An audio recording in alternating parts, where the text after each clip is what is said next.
बड़ी खबर राजधानी जयपुर से फायर ब्रिगेड की गाड़ी पर किया गया पथराव। भट्टा बस्ती क्षेत्र में सैनिटाइज करने पहुंची थी दमकल की गाड़ी। दमकल के चालक ने दिखाई सूझबूझ।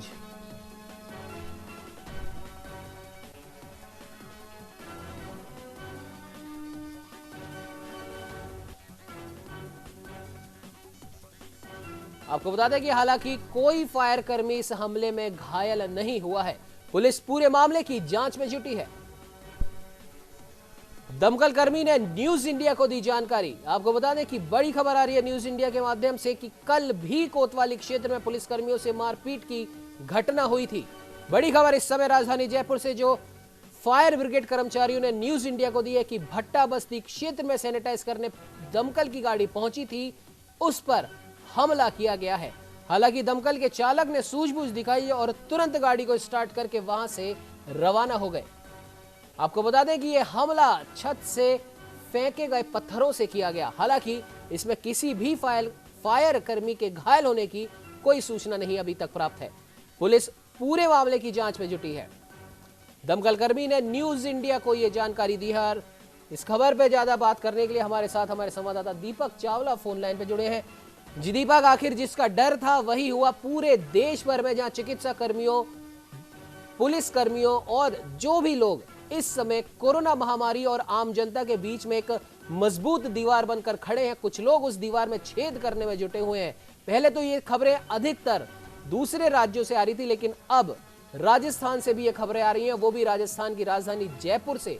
भट्टा बस्ती थाना क्षेत्र से एक खबर है दमकल कर्मियों पर, जो कि उन्हीं लोगों की मदद करने गई थी, उस क्षेत्र को सैनिटाइज कर रही थी, उन पर हमला किया गया है। क्या कहेंगे दीपक? देखिए, बिल्कुल उमंग, बेहद ही दुखद ये खबर है, क्योंकि दमकल कर्मी कोरोना वॉरियर्स है। 24 घंटे दिन रात सुबह शाम वो जयपुर शहर के जो संदिग्ध क्षेत्र होते हैं, संदिग्ध इलाके होते हैं, उनको सैनिटाइज करने में जुटा हुआ है। इसी तरह से ये जो फायर ब्रिगेड की जो टीम है, फायर दमकल कर्मी है, वो भट्टा बस्ती क्षेत्र में भी पहुंचे थे और अपनी जो जिम्मेदारी है वो निभा रहे थे। इलाके को पूरी तरह सैनिटाइज कर रहे थे, लेकिन अचानक से एक घर से जो है करीब 3-4 बड़े बड़े पत्थर आए हैं। एक उन पे गाड़ी पे लगा है, एक टायर पे लगा है, एक गाड़ी पे लगा है और एक ठीक पास से निकला है। जब ड्राइवर को ये मालूम चला, एहसास हुआ कि शायद उनके ऊपर कोई एक के बाद एक 3-4 पत्थर आए, तब ड्राइवर ने यहाँ पर सूझबूझ दिखाई और जो है दमकल को वहाँ से स्टार्ट करके सीधा थाने जाके पहुंचे भट्टा बस्ती, और भट्टा बस्ती थाने पहुंचकर अपनी आपबीती बताई, जिसके बाद पुलिस ने पूरे मामले में एक्शन लेना शुरू कर दिया है। उन लोगों को चिन्हित कर रहे हैं, आइडेंटिफाई कर रहे हैं जिस घर से ये पत्थर आया था। लेकिन जैसे ही वहां से ये जो दमकल कर्मी फ्री हुए, उन्होंने तुरंत जो है न्यूज इंडिया को फोन करा और पूरी घटना के बारे में अवगत कराया। घटनाक्रम बेहद दुखद है, इस तरह की घटनाएं बिल्कुल भी नहीं होनी चाहिए। कल ऐसी ही घटना कोतवाली थाना इलाके में चीनी की बुर्ज जो एक क्षेत्र है वहां पर भी हुई थी, जहां पर पुलिस कर्मी कुछ महिलाओं को समझा रहे थे कि आप लॉकडाउन का उल्लंघन नहीं करें। उन महिलाओं ने और कुछ स्थानीय युवकों ने उल्टा पुलिस पर ही हमला कर दिया। तो इस तरह से जो लोग हैं असामयिक तत्व, मैं इन्हें कहूंगा, जो बार बार समझाने के बावजूद भी उन्हें नहीं समझ में आ रहा है कि किस तरह से इन कोरोना वॉरियर्स को कोऑपरेट करना है, इनका सम्मान करना है, रेस्पेक्ट करना है, लेकिन बावजूद इसके ये लोग इन पर ही हमला कर रहे हैं। फिलहाल जयपुर जो पुलिस है उसको इस पर कठोर एक्शन लेना चाहिए। सरकार को भी एक कठोर नियम कायदे कानून बनाने चाहिए कि इस तरह से अगर कोई भी करेगा कोरोना वॉरियर्स पर, इस तरह से कोई भी अगर मिसबिहेव करेगा तो उन पर कड़ी से कड़ी कार्रवाई होगी। फिलहाल कह सकते हो कि भट्टा बस्ती थाने पुलिस जिसने ये पत्थर बरसाए उनकी जांच में पुलिस जुट गई है। लेकिन दीपक, एक सवाल मैं आपसे पूछना चाहूंगा कि आज भी अभी मुख्यमंत्री अशोक गहलोत की वीडियो कॉन्फ्रेंसिंग के जरिए प्रेस वार्ता चल रही है, जिसमें खुद मुख्यमंत्री अशोक गहलोत ने कहा है कि 144 धारा लगी हुई है और इसके अंदर स्पष्ट निर्देश है कि 5 से ज्यादा लोग इकट्ठे नहीं होंगे, अगर होंगे तो उन पर सख्त कार्रवाई की जाएगी, जुर्माना उनसे वसूल किया जाएगा। लेकिन ऐसा लगता है कि जमीनी स्तर पर मुख्यमंत्री की बात को कोई समझना नहीं चाहता या मानना नहीं चाहता, क्योंकि खुद मुख्यमंत्री तो वहां पर आएंगे नहीं। जाहिर सी बात है, मुख्यमंत्री ने जनता की ही भलाई के लिए, उस जनता की भलाई के लिए जिनके वो सेवक हैं, जिन्होंने जिताकर उन्हें इस कुर्सी पर बिठाया है, उसी जनता की भलाई के लिए मुख्यमंत्री लगातार रोज ये आदेश दे रहे हैं कि जो भी कोरोना वॉरियर्स हैं कृपया उनके ऊपर हमले नहीं कीजिए और आप अपने अपने घरों में रहिए। किसी भी प्रकार से जो धारा 144 है उसका उल्लंघन मत कीजिए। लेकिन हम रोजाना दीपक इस तरीके के नज़ारे देख रहे हैं और ये भी उन्हीं एरियो से ज्यादा ये नज़ारे मिल रहे हैं जहां पर हॉट स्पॉट लगा हुआ है और जो रेड जोन में आ रहे हैं। और सबसे बड़ी बात दीपक ये है कि भले ही आप इस चीज को समझ सकते हैं कि जो भी प्रतिबंधित इलाके हैं इस समय कोरोना महामारी के इस भयावह काल में सबसे ज्यादा घटनाएं वहीं से हो रही हैं। लोग बाग 140 धारा का बिल्कुल पालना नहीं कर रहे हैं। सुबह हो या शाम हो या दिन का कोई भी वक्त हो, वहां पर 144 धारा का पालन बिल्कुल नहीं किया जा रहा। और अगर सख्ती से उनके साथ निपटा जाए तो वो पलटवार करते हैं, वो हमला करते हैं। क्या आपको नहीं लगता कि अब पुलिस प्रशासन जो कि वहां पर मौजूद है उनको भी अब सख्ती से वहां पर काम लेना चाहिए? आपने उमंग बिल्कुल आपने ठीक कहा कि अशोक गहलोत तो लगातार ये अपील कर रहे हैं कि कोरोना वॉरियर्स का सम्मान करे, रेस्पेक्ट करे। पीएम नरेंद्र मोदी भी यही अपील कर रहे हैं कि उनका सम्मान करे और जहां भी ये कोरोना वॉरियर्स हमको दिखते हैं तो उन्हें सल्यूट करे और उनका सम्मान करे। और इन पर अगर कोई इस तरह से पथराव करता है, कोई इनसे बदतमीजी करता है, नोकझोंक इनसे बातों में करता है तो वो बेहद निंदनीय है। उसकी जितनी निंदा की जाए उतनी कम है। और पथराव तो बेहद गलत एक मिसबिहेव हो सकता है। इससे राज्य सरकारों को, केंद्र सरकार को एक कठोर से कठोर जो है धाराओं में मुकदमा दर्ज करना चाहिए। यूपी में कितने कठोर धाराओं में मुकदमा दर्ज करा है आप बखूबी जानते हो।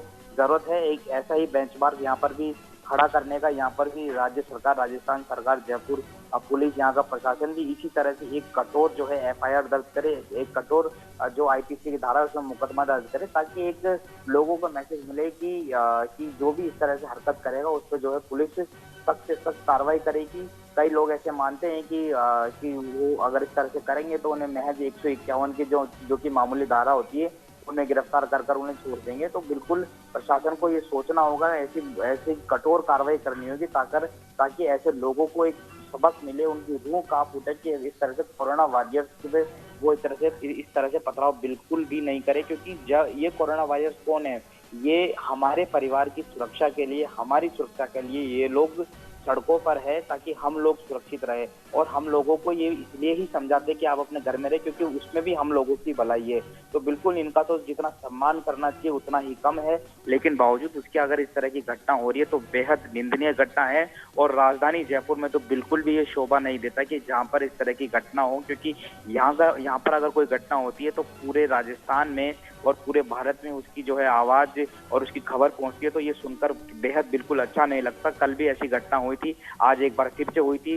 वहां पर हालांकि पुलिस ने त्वरित कार्रवाई थी, पकड़ा था, लेकिन यहाँ पर भट्टा बस्ती में अभी तक इन लोगों को गिरफ्तार नहीं किया गया जिसने पथराव किया है। उम्मीद करते हैं कि यहाँ पर जिसने भी ये इस तरह से निंदनीय घटना की उसको पुलिस जल्द से जल्द गिरफ्तार करके सलाखों के पीछे पहुंचाएगी। बिल्कुल दीपक, क्या आपको नहीं लगता कि इन क्षेत्रों में जहां पर अभी भी गड़बड़ियां हो रही हैं, लोग समझने को तैयार नहीं है और लगातार मुख्यमंत्री के आदेशों की वहां पर धज्जियां उड़ाई जा रही हैं, तो क्या आपको नहीं लगता कि इन क्षेत्रों के जो स्थानीय विधायक हैं जिन्हें वहीं के लोगों ने जिताया है और जिनमें से कई तो राजस्थान के मंत्रिमंडल में भी शामिल हैं, कुछ ना कुछ जिम्मेदारी तो अब उनको भी उठानी पड़ेगी। उन्हें भी अपने क्षेत्र में जाकर अपने उन लोगों को समझाना पड़ेगा जिन्होंने भारी बहुमत से उन्हें जिताकर विधानसभा में बिठाया, क्योंकि वही लोग जनता के सबसे ज्यादा करीब होते हैं, जनता की सारी बातों को वो सुनते हैं। तो जाहिर सी बात है कि मुख्यमंत्री के आदेशों की पालना करने के लिए क्या आपको लगता है कि अब इन क्षेत्रीय विधायकों को, पार्षदों को अपने अपने क्षेत्रों में जाकर समझाना चाहिए? क्योंकि अगर उनके क्षेत्र से इस प्रकार की घटना होती है, इस प्रकार की निंदनीय घटना होती है, तो कुछ ना कुछ तो गलती उनकी भी है। उमंग, आपने ठीक कहा। जिस तरह से जब वोट होता है तो जो हमारे आपको पता है, मुझे पता है कि हम सबके घर पे एक पर्ची पहुंच जाती है वोट डालने की। वो जब घर घर जब वो पर्ची पहुंच सकती है तो घर घर ये विधायक, ये एमएलए, इनके कार्यकर्ता क्यों नहीं पहुंच सकते? राशन, जिस तरह से राशन भी घर घर पहुंच सकता है अगर ये चाहे तो। इस तरह से अगर ये लोग अगर एक्टिव हो जाए, प्रशासन अपनी तरफ से एक्टिव है, इसमें कोई दो राय नहीं है, पुलिस अपना काम कर रही है, सब अपना काम कर रहे हैं, लेकिन फिर भी कोई कहीं ना कहीं कुछ कमी रह जाती है। उस कमी को स्थानीय जो जनप्रतिनिधि होते हैं, स्थानीय जो विधायक होते हैं, स्थानीय जो नेता होते हैं, वो इसको दूर कर सकते हैं। सभी लोग टीमें बनाकर अगर काम करे, हर ब्लॉक, हर वार्ड, हर क्षेत्र वाइज अगर ये लोग काम करे, ये नेता जो काम करे, तो शायद इस बुरे दौर से हम सब मिलकर निकल जाएंगे। इसी तरह से बिल्कुल आपने ठीक कहा, स्थानीय एमएलए की बिल्कुल जिम्मेदारी जिम्मेदारी बनती है वो इस तरह से लोगों को बिल्कुल जागरूक करते रहे, समय समय पर उन लोगों से मिलते रहे, लाउड स्पीकर के माध्यम से, सोशल मीडिया के माध्यम से, वॉइस मैसेज डाल के सोशल मीडिया पर कई सारे ऐसे माध्यम हैं जब वो स्थानीय जो एमएलए है वो अपनी जनता से रूबरू हुए और उनको लगातार रोजाना उनसे संवाद करे और रोजाना उनको समझाए कि हमें किसी भी तरह से जो कोरोना वॉरियर्स होते हैं उनका बिल्कुल सम्मान करना चाहिए। क्योंकि आपने ठीक कहा, अगर किसी भी क्षेत्र से, चाहे वो भट्टा बस्ती हो, चाहे वो रामगंज हो, चाहे वो सुभाष चौक हो, किसी भी क्षेत्र से अगर इस तरह की घटना होती है तो बिल्कुल स्थानीय एमएलए को भी उस पर विचार करना चाहिए, सोचना चाहिए। स्थानीय एमएलए को भी अपने मन में ये लगना चाहिए कि मेरे से ऐसी कौन सी कमी रह गई जो मैं। जी बिल्कुल दीपक, आपने सही कहा कि अब स्थानीय नेताओं और स्थानीय पार्षदों की भी इसमें बहुत बड़ी जिम्मेदारी बनती है, क्योंकि कहीं ना कहीं वो लोग भी अपनी उस जनता, अपनी उस क्षेत्र में जरूर जाते हैं, वोट मांगने के समय भारी भीड़ के साथ जाते हैं, तो अभी भी उन्हीं को वहां पर जाना चाहिए, उन्हें समझाना चाहिए वहां पर कि सरकार के आदेशों की पालना करें। फिलहाल इस खबर पर तमाम जानकारी देने के लिए आपका बहुत बहुत धन्यवाद।